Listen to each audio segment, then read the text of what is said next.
하나님, 제게 말씀해 주시기 원합니다. 우리가 배고파서 온 것이 아닙니다. 세상의 물에 목말라서 온 것이 아닙니다. 하늘 양식에 배고프고 생명수, 하나님 주시는 그 생명수에 목말라서 왔사오니 이 시간도 저에게 말씀하시고 생명수 강물로 저희의 가란 목을 죽이게 하옵소서. 잔잔한 시냇가 푸른 초장에서 주님과 함께 교제하는 아름답고 복된 시간 되게 하옵소서. 예수님의 이름으로 기도했습니다. 아멘. 사람들이 세상을 살면서 두 종류의 스타일이 있습니다. 어떤 사람은 과거에 사로잡혀 사는 사람이고, 어떤 사람은 미래를 내다보며 도전하며 사는 사람들이 있습니다. 분명한 것은 많은 사람들이 현재를 살면서도 미래를 향해서 나아가야 되는데 과거에 집착해서 사는 그런 사람들이 있습니다. 우리가 느끼고 있는 두려움이나 외로움, 무슨 죄책감 이런 것들이 다 어딥니까? 지난 과거입니다. 과거에 집착하며 사는 거죠. 이런 사람들은 무엇을 결정할 때 그 결정하는 이유가 과거에 속한 것입니다. 이전에 배우지 못한 한 이것 때문에 자식들에게 공부를 강요하고, 어떤 사람은 돈에 환장한 사람이 있습니다. 돈에 지나치게 집착하는 사람들, 이 사람은 뭡니까? 과거에 돈 때문에 환장한 사람. 어떤 사람들이 옛날에 이루지 못한 그 한 때문에 꼭 해야 될 일을 하는데요, 분명히 이 일은 중요한 일이고 반드시 해야 될 일인데 여기에 주저하고 또 두려워하는 경우가 있습니다. 이건 뭡니까? 이전에 자꾸 실패를 했거든요. 과거에 실패했기 때문에 두려워하고 주저하는 거죠. 반대로 무엇에 이끌려가는 사람, 이 기준을 보면은 미래를 사는 사람들이 있는데요, 이 사람들은 건강한 생명력이 있습니다. 생명력. 쉽게 말하면 삶의 의욕, 이 재미가 있는 겁니다. 어떤 사람들은 아침에 일어날 때 또 일어나야 되고, 또 출근해야 되고, 학교 가야 되고, 또 지겨운 하루가 시작되는구나 이런 사람이 있는가 하면은 반대로 오늘 또 하루가 시작되었다. 기대를 하고 누구를 만날까, 무슨 일이 나에게 닥칠까, 이것을 기대하며 사는 그런 사람들이 있습니다. 이 사명을 붙잡고 꿈과 비전을 가지고 사는 사람들은 바로 뭡니까? 미래를 바라보고 과거에 집착하는 것이 아니라 미래를 바라보고 기대를 가지고 설레고 도전하며 기쁘게 사는 그런 사람들이죠. 제가 오늘 그 꿈과 비전에 대해서 말씀을 드리고자 하는데요. 꿈과 비전의 차이가 뭘까요? 그렇죠? 꿈은 대부분 내 속에서 나오는 것입니다. 그러나 비전은 나에게서 나올 수 없는 것입니다. 하늘에서 내려오는 것입니다. 나는 도저히 이룰 수 없는 것인데 그 비전이 이루어졌을 때 감격하죠. 그런데 이 꿈이라는 건 뭡니까? 내가 가진 꿈, 이 꿈을 이루었을 때 정말 많은 고생을 하고 우여곡절을 거쳐서 마침내 그 꿈을 이루었습니다. 그때 어떻게 됩니까? 감격이 아니라 허무합니다.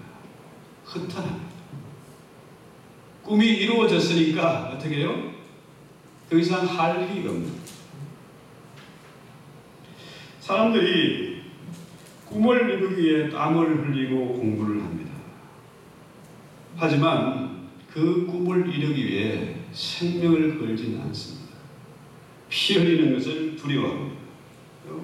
그러나 비전을 가진 사람은 절대로 어떤 경우에도 뒤로 물러서지 않고 생명 걸고 그 비전을 향해서 나아갑니다. 성경에 나오는 바울이 바로 그러한 사람이었어요. 이제는 꿈을 가지고 야망을 가지고 출세의 길을 향해서 달려갔는데 주님 만나고 난 다음에 그는 꿈의 사람이 아니라 비전의 사람이 되었어요. 환난과 핍박을 당하고 때로 매를 맞기도 하고 감옥에 갇히기도 하면서 그는 마침내 주님 주신 그 비전을 향해 달려간 사람입니다. 생명 걸고 복음을 전하는 사람이죠. 여러분, 연애와 결혼, 연애할 때와 결혼 생활은 차이가 있잖아요. 연애의 대상은 누굽니까? 연애의 대상은 조건이 좋고 정말 잘생기고 키 크고 돈 많고 집안 좋고 매너 있고 참 부드러운 사람, 이런 사람을 좋아합니다. 누구나 그 사람이 연애의 대상이 될 수 있어요. 그런데 결혼 대상은 어떻습니까? 결혼할 대상 어떤 사람일까요? 분명히 연애의 대상과 결혼의 대상은 달라요. 사람들이 이 차이를 구분하지 못하고 외모를 보고 조건을 보고 결혼을 했다가 낭패를 겪는 경우가 참 많잖아요. 결혼 대상 딱 한눈에 뻑이 가지 않습니까? 눈에 딱 끌려요. 그런데 그 사람을 바라보면은 저 사람에게 내가 무엇을 얻어낼까 이게 아니고 어떻습니까? 저 사람을 위해서 무언가를 하고 싶고 주고 싶고 이런 게 생기는 거죠. 저 사람을 바라보면 천한 생각이 들고 저 사람을 위해서라면 내가 모든 것을 다 해줄 수 있겠다. 이런 사람이 결혼 대상 아니겠습니까? 그래서요, 이 결혼을 한 사람들, 이 차이, 연애와 결혼의 차이를 잘 모르고 낭패를 겪는 사람들이 참 많고요. 또 이것 때문에 불화가 끊이지 않고 또 많은 사람들이 이것 때문에 고통을 겪고 있죠. 자, 이 우상 숭배하는 것하고 하나님을 예배하는 것하고 차이가 있습니다. 우상이라는 건 뭡니까? 그 우상을 기쁘게 하기 위해서 그 마귀의 비를 맞추기 위해서 어떻게 합니까? 자해를 하기도 합니다. 칼을 긋고 심지어 성경에 보면은 몰래가 그 모습 뭡니까? 자기 자식마저도 우상에 바칩니다. 우상이 감동을 해서 복을 줍니다. 문제를 해결해 줍니다. 그런데 하나님은 어떤 분이십니까? 하나님은 먼저 뭐라 그래요? 나는 너희를 애굽에서 이끌어낸 여호와다. 먼저 애굽의 그 지겨운 노예 생활에서 해방을 시켜줍니다. 광야에 길을 내면서 바다 가운데도 길을 내면서 하늘 만나로 먹이시면서 이스라엘을 해방시켜주세요. 심지어 나를 위해서 십자가에 피 흘려 돌아가신 그런 분이십니다. 그래서 우리에게 죄에서 자유를 주신 분이시죠. 마귀란 놈은 우리에게 무엇을 요구하고 조건을 제시하지만은 우리 하나님은 뭡니까? 먼저 나를 위해서 피 흘려 돌아가신 분이세요. 독생자마저 아낌없이 내어주신 그런 분이세요. 이 분명한 차이가 있죠. 우상은 내가 어떻게든지 그를 만나고 뭘 얻으려고 자해를 하고 바라를 하고 온갖 짓을 다 해야 되지만 하나님은 어떻습니까? 먼저 찾아오시는 분이세요. 먼저 만나주시고 먼저 나를 위해서 피 흘려 돌아가신 그런 분이시죠. 그래서요, 이런 면에서 보면은 우리가 하나님을 믿는다는 것 얼마나 놀라고 큰 은혜인지요. 그래서 우리 신앙인들은요, 예배할 때 십자가를 바라보며 찬송할 때에 감격이 있고 눈물이 있습니다. 왜? 그분이 나를 먼저 찾아주셨거든요. 먼저 자유를 주셨거든요. 먼저 제 문제를 해결해 주시고 나를 위해서 피 흘려 돌아가셨거든요. 그러니까 그분을 위해서라면 내가 무엇을 할 수 있겠다. 바울처럼 생명을 걸고서라도 그분을 위해서라면 내가 복음을 전해야 되겠다. 이게 생기잖아요. 이러면서 보면은 우리 신앙인들은 반드시 어떤 사람이 되어야 됩니까? 꿈의 사람이 되어야 되고 비전을 가진 사람이 되어야 돼요. 그래서 이게 사명이란 말도 되고 비전이란 말도 똑같은 말이죠. 그래서 모든 크리스찬은, 우리 신앙인들은 꿈의 사람이고 비전의 사람이기 때문에 그 미션을 위해서 존재하는 겁니다. 오직 하나님의 영광을 위하여, 하나님의 나라를 위하여, 이 복음을 위하여 헌신하기로 작정한 사람입니다. 우리가 살아가는 이유, 오늘도 우리가 예배하고 이번 한 주간을 또 시작하는 이유는 뭡니까? 하나님이 주신 그 비전이에요. 그래서 우리가 살아야 할 이유, 오늘 우리가 존재하는 그 이유는 뭡니까? 바로 하나님의 나라입니다. 이것이 주님의 기쁨이 되는 것이고 이것을 위해서 헌신하고 사명을 감당하는 것이죠.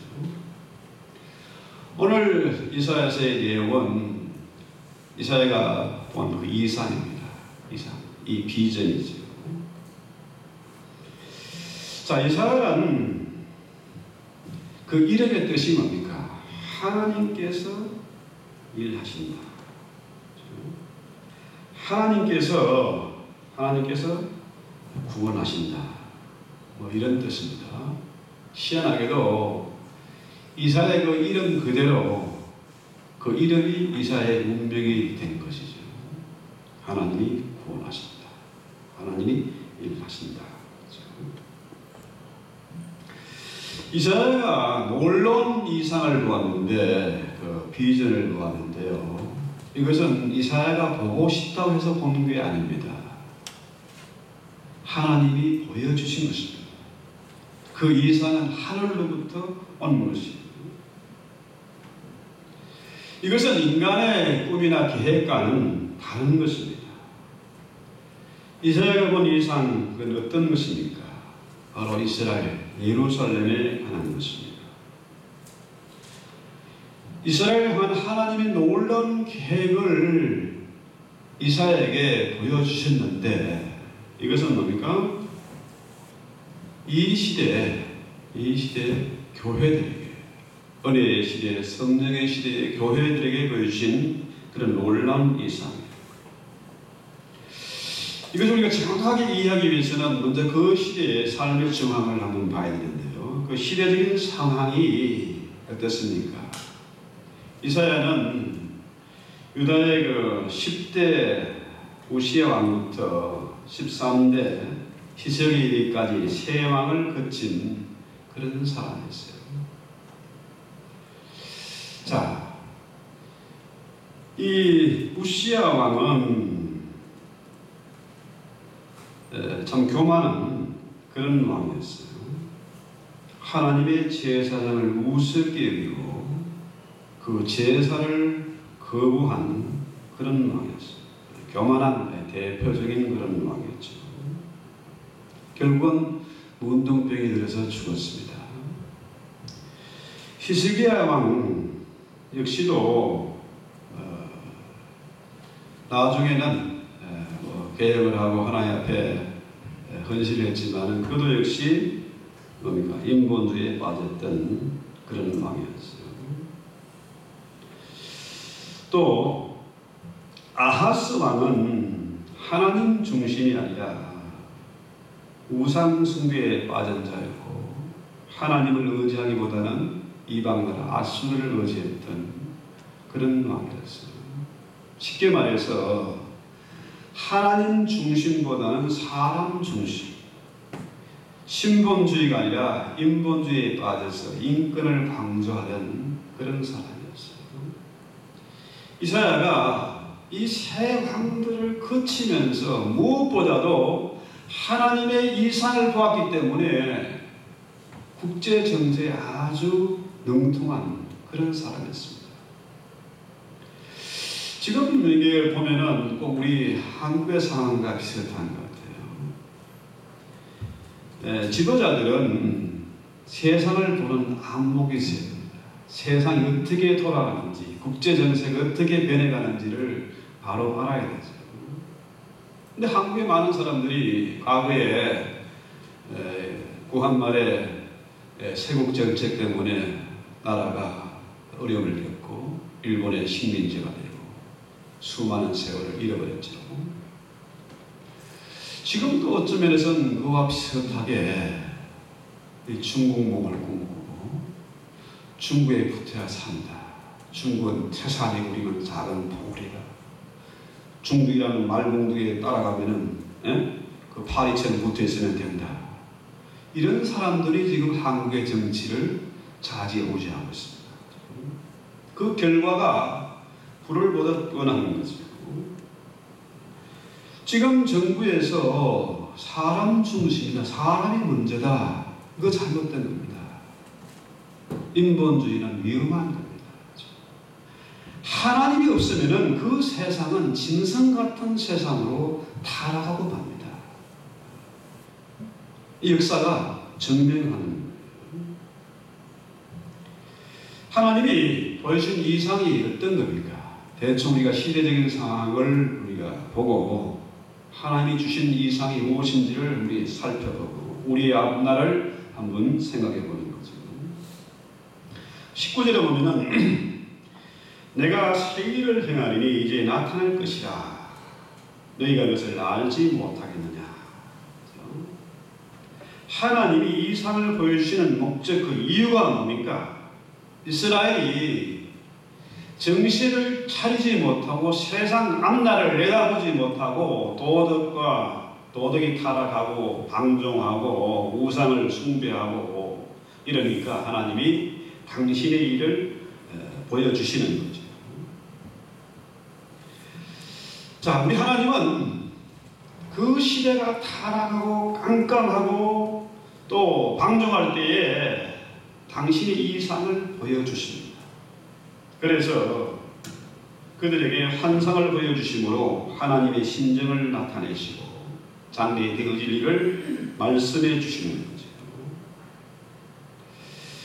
자, 이사야 시대가 바로 그러했는데 지금 이 시대의 상황이 어떠합니까? 오늘 이 시대도 동일하게 이사야 시대와 다를 바가 없습니다.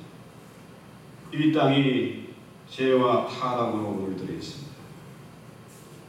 사람들은 어떻게 살아야 할지를 모르고 방황하고 있습니다. 그러니까 분명한 목적, 꿈이 없으니까 타락하고 방종하고 될 대로 되라 하는 것이 그런 심정으로 사는 거죠. 성도의 영적인 삶은 어떻습니까? 마찬가지로 교회 안에서 예배를 드리고 신앙생활을 하는 것 같지만은 분명한 비전이 없고 이상이 없으니까 어떻게 됩니까? 무예비하게 신앙생활하는 경우가 참 많습니다.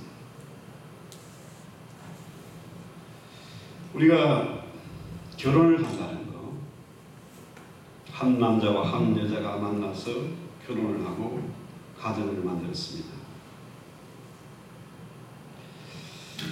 자, 어쩌다가 만나서 저 사람을 만나서 내가 결혼을 하고 애까지 가졌다. 이렇게 생각하는 것은 진정한 신앙인의 모습이 아닙니다. 분명히 하나님의 분명한 뜻이 있어서 둘이 만족했고 자녀를 얻게 되었다. 이게 정리가 안 되면은 가정생활이 어렵습니다. 하나님의 뜻이 있어서 둘이 힘을 합쳐서 하나님께서 하실 일, 나의 가정을 통해서 우리 자녀들을 통해서 하실 일이 있기 때문에 우리를 만나게 하셨다. 이게 정리가 돼야 됩니다. 이 비전 때문에 때로 가정에 불화가 있고 갈등이 있어도 이것을 극복하고 이겨나가는 것입니다. 자녀 문제도 마찬가지잖아요. 자녀 문제에 100% 자유로운 사람은 아무도 없습니다. 내 마음대로 되는 게 아니잖아요.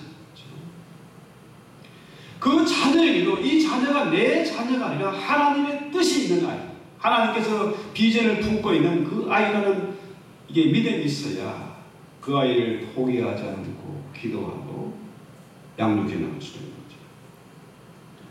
멈출 수가 없는 것입니다. 그래서요, 이런 하나님이 주신 비전을 가지고 기도하고 힘을 모으고 이겨나가는 것, 이것이 신앙인의 가정 아니겠습니까?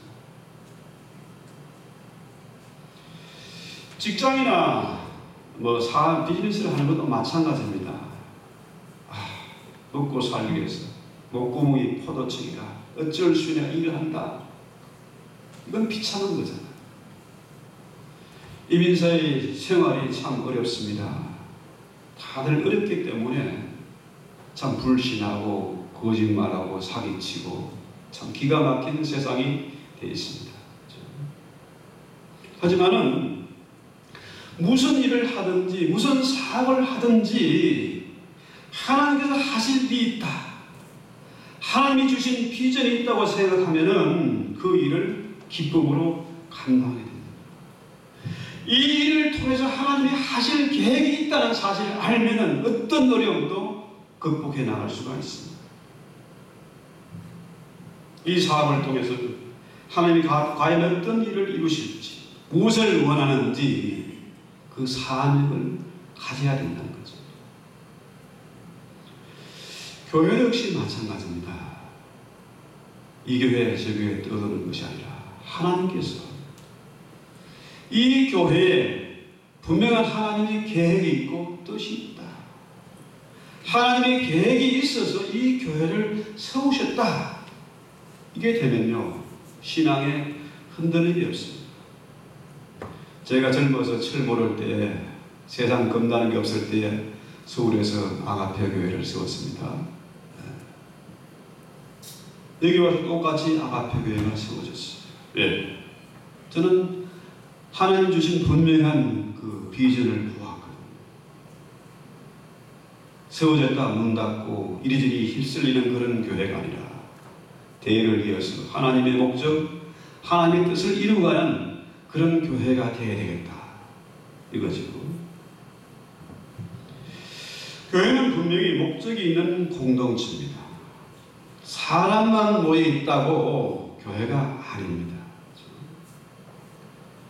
수많은 대형 교회들이 있고 수많은 사람들이 교회에 몰려들지만은 거기에 비전이 없고 목적이 없으면은 그건 교회가 아닙니다. 극장과 다를 바가 없습니다. 사람들이 수만 명, 수천 명 극장에서 영화를 감상하고 눈물 흘리고 음악을 듣고 하지만 떠나고 나면 뭐가 남습니까? 온갖 쓰레기만 남습니다. 그런 교회는 능력이 없어요. 힘이 없어요.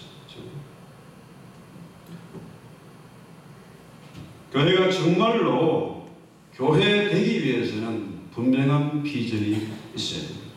사명이 있어야 됩니다. 하나님이 왜 이 자리에 교회를 세우셨는지, 왜 우리가 모여서 교회를 이루었는지 여기에 대한 분명한 해답이 있어야 됩니다. 오늘 예배를 통해서 하나님에게 주시는 확실한 비전이 있어야 됩니다. 이 시대에 절대적으로 필요한 것은 뭡니까? 하나님이 우리에게 이상을 보여주는 겁니다. 그 꿈을 보여주는 겁니다. 목사만 그 꿈을 가지고 매달리고 끙끙대는 것이 아니라 우리 모두가 함께 그 비전을 보고 이상을 보아야 된다는 거죠. 그래서 건강한 교회는 어떤 교회입니까? 목사만 바쁘고 목사 사업만 죽으라고 움직이는 그런 교회는 희망이 없습니다. 함께 비전을 보고 함께 이상을 보고 그 일을 향해서 공동의 목적을 가지고 힘을 모아야 된다는 거죠. 그래서 성도는 하나님의 이상을 본 사람입니다. 세상에 휩쓸려서 세상과 함께 잠자는 자가 되서는 안 됩니다. 미련한 다섯처녀처럼 잠을 자는 자가 어떻게 세상을 깨울 수 있겠습니까? 잠자는 교회가 어떻게 세상을 변화시키겠습니까? 이건 어려운 얘기죠. 사명이 있다, 비전을 보았다, 이건 뭡니까? 생명력입니다. 생명. 교회에 생수의 강이 흘러넘치고 이 교회에 생명력이 있어야 된다, 이 말이죠. 에스겔이 환상을 보았습니다. 그 골짜기에 많은 해골들이 있는데 그 해골들이 마침내 뼈가 연결되고 힘줄이 생기고 마침내 큰 군대가 돼서 일어나는 그런 환상을 보았습니다. 이상을 본 것이죠. 비전을 본 것입니다. 해골이 뭐 수만 개가 있어도 무슨 의미가 있겠습니까? 아무짝에도 쓸모가 없는 것입니다. 사람들이 기피하는 거잖아요. 그런데 이 군대가 되면은 엄청난 힘을 발휘하는 거죠. 군대는 힘이 있습니다.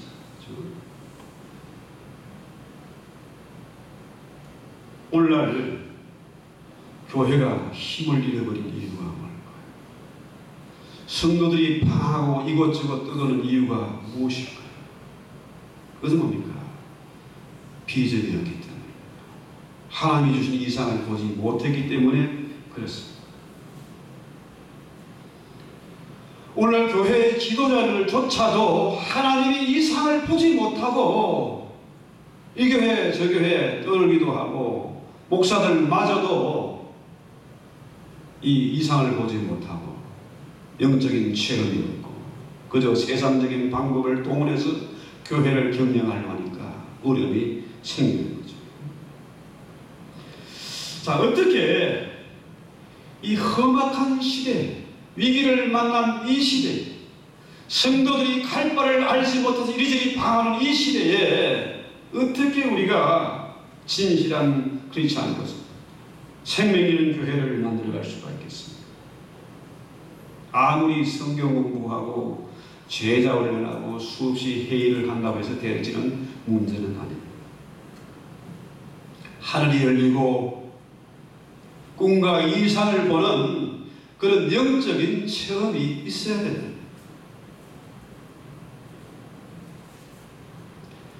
내가 스스로 만든 꿈, 내가 스스로 만든 계획은 이 사명이 아니고 비전이 아닙니다.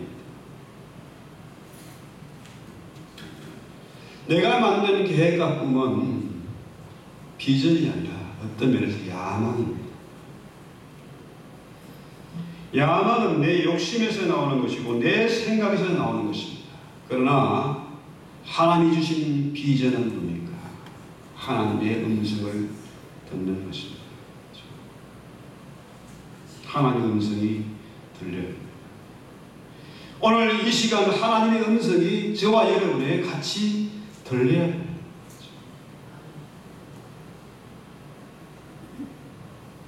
세계 의학 백과사전에 들어간 순수 한국어가 있는데요. 이게 뭐냐면 한두 개가요. 그 다음에 하나는 화병입니다. 이 한국 사람에게만 있는 독특한 것이고 번역이 불가능해서 그대로 그대로 화병 이렇게 기록해 놨습니다.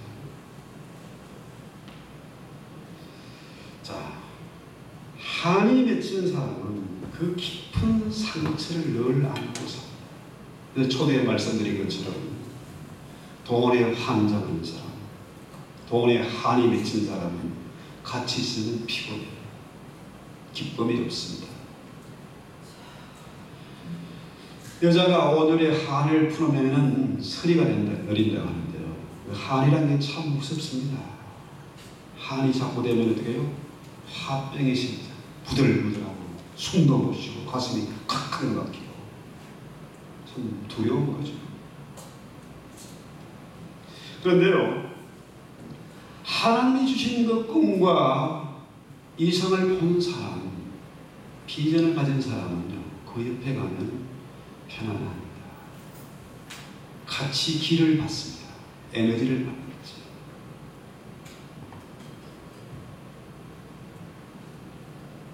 사명과 비전을 가진 사람은 어떤 사람입니까? 하나님의 음성을 들은 사람. 하나님의 음성이 들리면은, 하늘이 열리면은 나는 비로소 뭡니까? 과거의 상처에서, 그 아픔에서 틀고 나올 수가 있어요. 과거가 어떠했든지 성경 뭐라고 그럽니까? 보라, 내가 새 일을 행하리니 이제 나타낼 것이라. 너희가 그것을 알지 못하느냐. 이스라엘은 그 이상을 보았어. 광야에도 길을 내고 사막에도 강을 내는 하나님의 그 음성을, 그 이상을 듣고 본 것입니다. 이게 이사야서의 내용이 거짓말이 아니잖아요. 하나님은 광야에도 길을 내시고 사막에서도 아주 강을 냈습니다.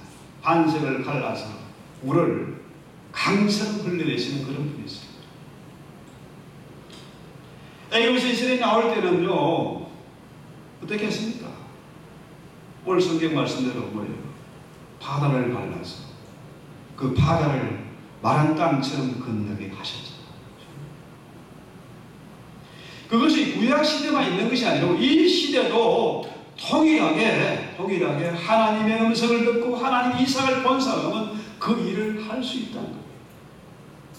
지금이 너무나 메마른 시대입니다. 사람들이 무엇을 해야 될지 되는 일이 아무것도 없고 답답한 이런 시대에, 너무나 두려운 시대에 하나님이 이상을 보면요, 나는 광야에도 길을 낼 수 있습니다. 이렇게 메마른 광야 같은 세상, 사막같이 메마른 이 세상에서도 생수를 발견하고 그 생수가 강같이 흐르는 체험을 하게 될 것입니다. 그래서요, 우리 하나님의 백성들은 이런 영적으로 타락하고 어두운 시대에, 그 시대에도 길을 낼 수 있는 그런 자가 되어야 됩니다. 왜? 우리 주님은 길 되시잖아요. 주님이 길과 진리와 생명 되시잖아요. 이것은 물론 이사야 시대에 이사야에게 보여주신 하나님의 음성이고 이상이지만은 이 신약 시대에, 은혜의 시대에 동일하게 주시는 하나님의 약속의 말씀.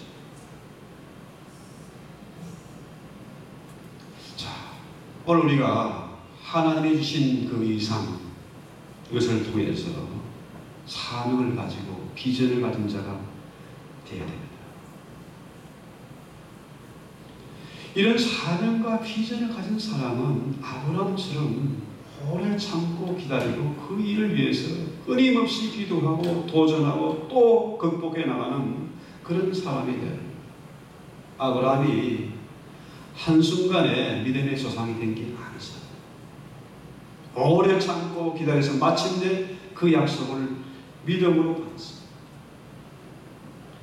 때로는 좌절을 만나기도 하고 때로는 엄청난 그 혼란과 핍박을 받기도 합니다.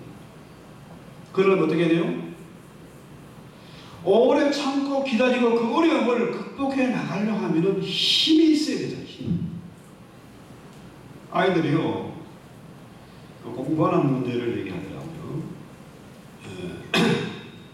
조지아 스테이트에서 박사를 한 그 친구를 제가 만난 적이 있는데, 그분이 그런 얘기를 하더라고요. 고등학교까지는 미국 애들을 이겨나갈 수 있대요. 대학 가면 힘들어진다. 근데 석사, 박사가 할 때는 나는 도저히 제대로 따라갈 수가 없다. 왜? 힘이 없으니까. 체력이 뒷받침 안 되니까 이게 안 된다는 거죠. 마찬가지입니다. 하나님이 주신 그 꿈을, 그 비전을 가지고 도전하고 극복해 가려면 뭡니까? 에너지가 있어야 되잖아요. 저도 이제 나이가 드니까 힘이 좀 빠지는 것 같은데, 그래도 제 모토는 뭡니까? 날마다 청춘이다. 왜? 하나님이 주신 비전이 있으니까, 분명한 목적이 있으니까 하나님이 나에게 힘을 주실 것이다. 이게 뭡니까? 믿음입니다. 믿음이 없으면 쉽게 무너지고 맙니다. 믿음이 없으면 쉽게 포기하고 뒤돌아서고 마는 거죠. 아브라함에게 믿음이 있었기 때문에 이것을 끝까지 포기하지 않은 거죠. 믿음이란 게 뭘까요? 부흥에서 부흥에 대한 침을 튀어가면서 믿습니다. 이게 믿음이 아니잖아요. 믿음이란 뭡니까? 하나님이 주신 비전이기 때문에, 그죠? 그 비전을 붙잡고 끝까지 포기하지 않도록, 환경에 구애받지 않고 사람에게 휘둘리지 않고 똑바로 달려갈 수 있는 그 믿음, 이건 하나님이 주시는 겁니다. 사명의 사람에게는 하나님 믿음을 주세요. 그런데 이 믿음이 없으면요,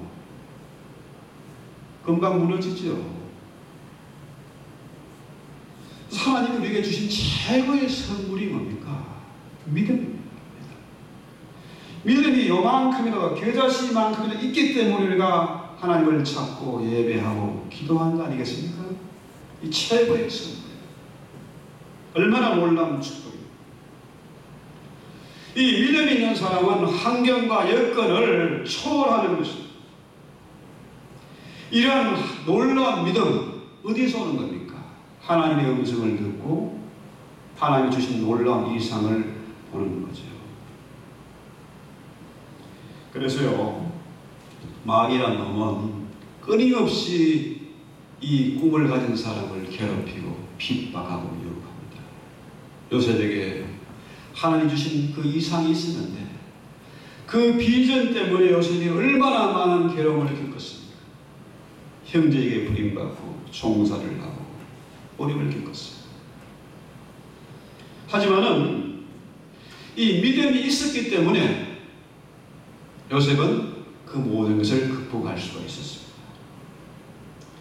이런 꿈을 가진 사람, 이 믿음의 사람은 이 메마른 광야 같은 세상에서 정말로 생명을 가진 자로서, 힘 있는 자로서, 주변 사람들에게 영향력을 미칠 수 있어요. 저 사람 만나면 괜히 기분이 좋고 힘을 얻는 것 같고, 그렇죠? 산소 같은 그런 사람. 참 이민사회 현실이 어렵습니다. 제가 한 15년 되게 됐는데요, 참 길을 돌아보면은 참 기가 막힐 때가 많습니다. 마치 롤러코스터 타는 것처럼 정말 정신없이 싸우는 것 같아요. 저도 역시 이런 꿈이 없었으면은 진작에 무너졌거나 아니면 한국으로 돌아갔거나 했을 것입니다. 제가 꿈을 꾸는 것이 있습니다. 이 메마른 광야에도 하나님은 길을 내시는 분이시다. 사막에도 강을 내시는 분이시다. 이렇게 방황하고 고통하고 신음하는 저들에게 생수를 공급하고 같이 꿈을 꾸면서 이 교회에서 에스더 같은, 요셉이나 다니엘 같은 그런 인재들이 발굴돼. 아이들이 웃는 소리가 들리고 정말로 노인의 꿈이 없는 사람들, 그분들을 위해서 뭔가를 할 수 있는 그런 교회를 만들어가고 싶습니다.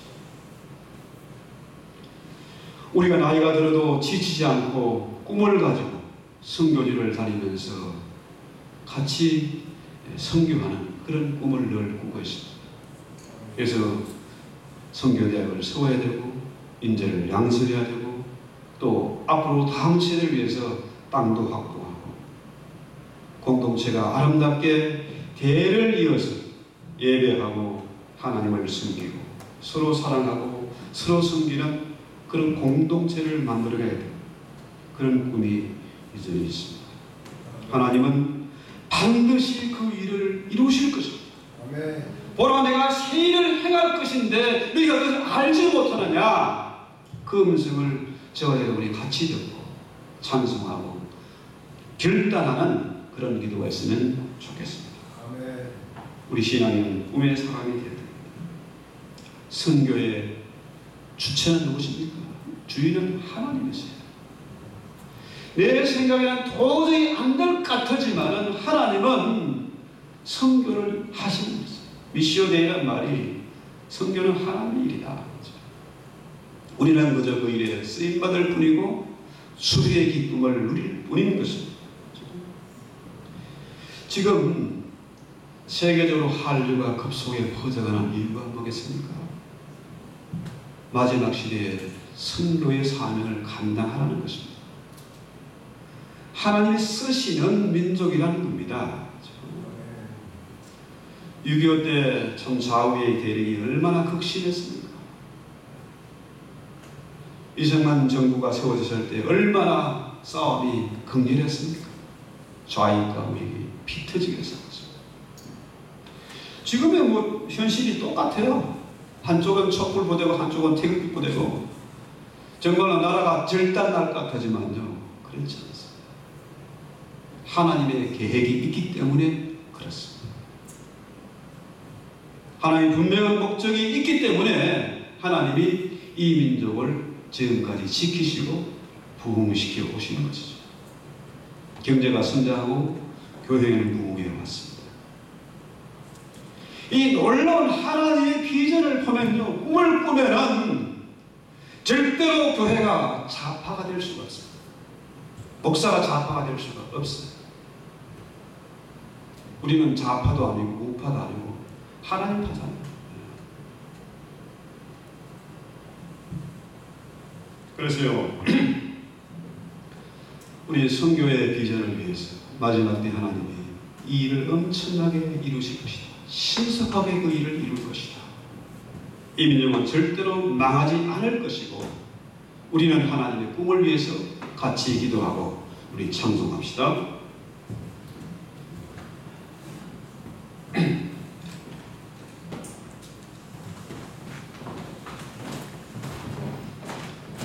이 찬송가 같이 부르겠습니다.